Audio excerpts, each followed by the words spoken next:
Hi guys, it's the Woodpecker here, and welcome back to another video. In this video I'm going to be installing the EVGA 500W power supply into my desktop PC, which this is heavier than it looks. So yeah, I've now got rid of the plastic film that was around it, so let's go ahead and open the box. Let's see what goodies are inside.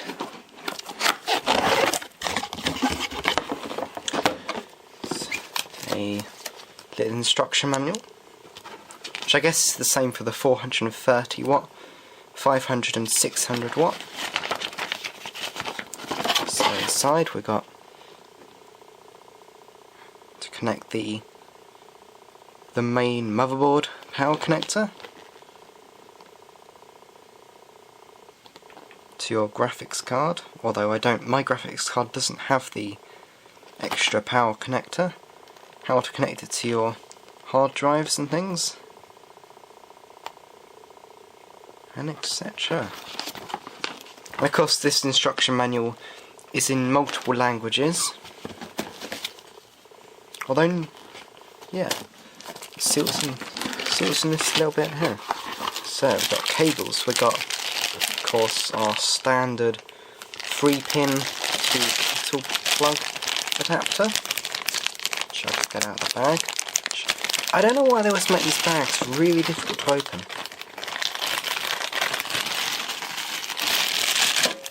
Yeah, just a standard power cord, which I've got plenty of them, so I'm not going to use. Here we have the main cables themselves, which we can just put into the power supply. Oh, I thought this was... That's very strange, and some screws. That's very strange, because on the box it says that... Sorry about that micro derp there, but I thought this was a modular power supply, which it isn't. But still, here it is. It's very heavy. There's the specs, which I'll quickly take a picture of. Here's our bundle of various different power cables. You see there we got the standard 20-pin and plus 4-pin power connector. Let's see what else we've got in here. We've got lots of these little 4-pin Molex ones. Here's the... I believe that one there's for if you have a graphics card that needs extra power. And there's the ones for the processor's power. So yeah, let's get the old power... Ooh, sun. Let's get the old power supply out of the case, and we'll do a little comparison. Here's the old power supply, and you can just see the specs of that. This one is by some company called FSP Group, and it's a fairly old supply. It originally came with, well, that board there, which was a Packard Bell.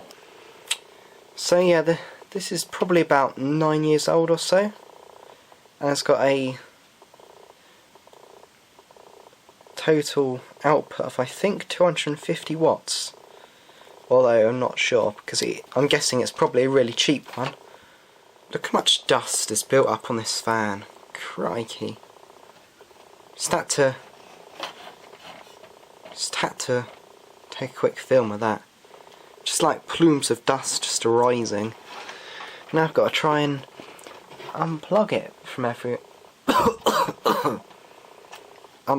everywhere, which is going to take ages. Yay! Okay, so here's the supply. The old power supply with its various cables, and it's left a little bit of a dust patch on my bed.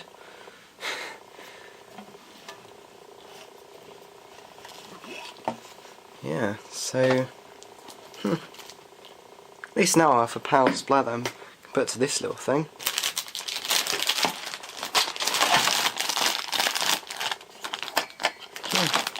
Solve a little motherboard which would be quite useful in case this ever, like, you know, stops, like breaks down or whatever. I can have like a little backup PC or do something with it. So yeah, that's quite cool. I can have those together. So I'll just put these to the side and then we'll put the new supply in. There you go, so it's all now screwed in. Nice little power switch there. So now I've just got to unwrap that mass of cables and plug them in. It's got a little cable tie around it, which way does this go? Goes around this way, okay, let's quickly undo this. Probably I'll speed up this bit so that you don't have to watch it all, because that'll be a bit boring. There we go, almost undone. Another twist, I think. Another twist. How many twists do they give this? There, tons. Maybe it's easy, mate. Oh no, it's almost done. I have to say, maybe it's easier to just like, it would just been easier to just cut the thing. So yeah, look at all these cables.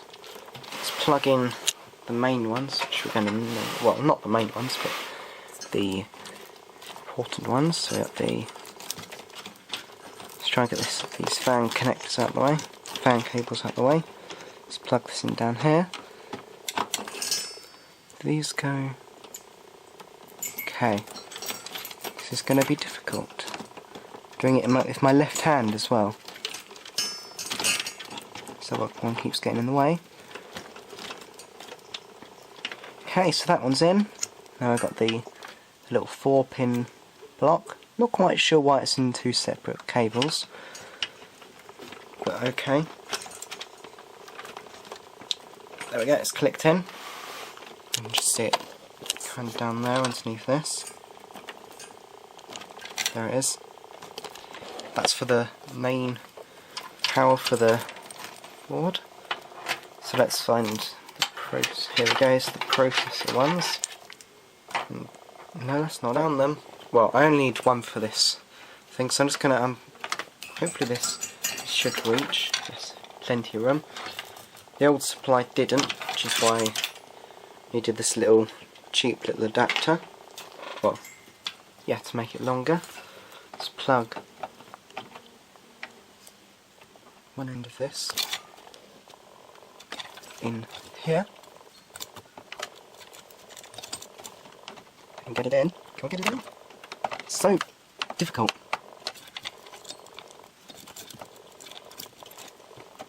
Get in.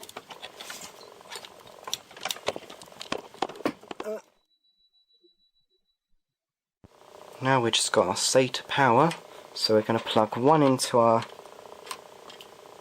PS3, well, hard drive from a PS3. If we get it the correct way, which it is. This should go straight in. Whoa, ooh. If I can get it right, there we go, right the way in. Now, isn't that typical? It doesn't quite reach to the DVD drive. Luckily though, there's another set of them! Yeah! Plug that in.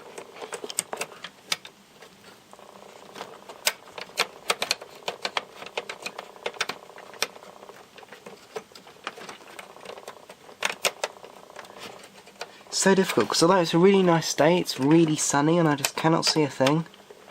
Okay, so we now have our CD power plugged in. Now we've got the Molex power connectors, so somewhere in here we should have, I think it was down the bottom hiding away. Here it is. This is for the front fan. So I'm just going to plug this nice and easy, went straight in. And now we've got to feed these round to the other side so we can plug it into this old hub. So we've put the cable through. And I just noticed there is short focus. There is actually, it's not going to focus on this, I don't think. Oh, there we go. There is actually a floppy drive power connector, which is kind of weird because who has a floppy drive nowadays? Yeah, well, I have one, but I can't plug it in anywhere. Yeah.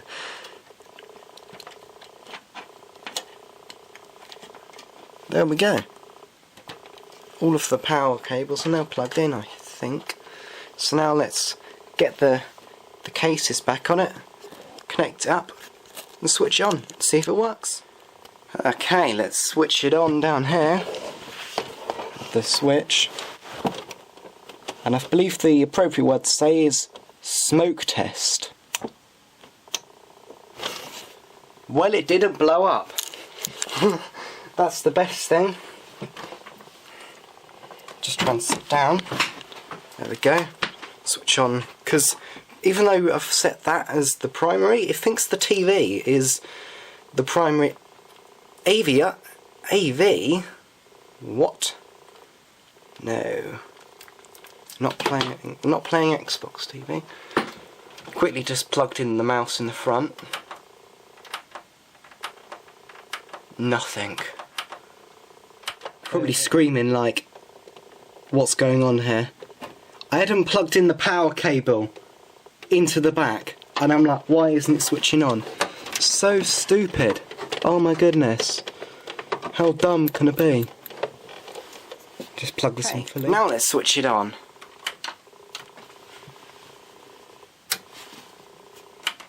Oh, it's switched on.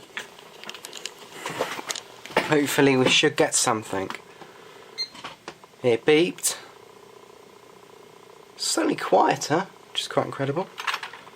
It's found my ID hard drive. Let's go into the BIOS. Just like see.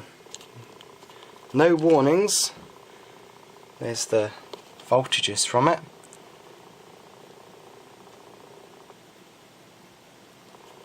Let's go ahead and boot into Windows. Okay, so we're now booting Windows 7. So yeah, this power supply does work. All in all, this is a brilliant little power supply, which is currently on sale on Amazon for £37.94p with free postage and packing, and that's the UK. Of course, to other countries it may vary, and you might very well be able to get it cheaper, but this is the price that it currently is on Amazon. So yeah, I hope you enjoyed my video. If you did, please give it a like, comment and subscribe. Follow me on Twitter at @TheWoodpecker1, on Instagram _TheWoodpecker_, and I'll see you all later. Bye guys.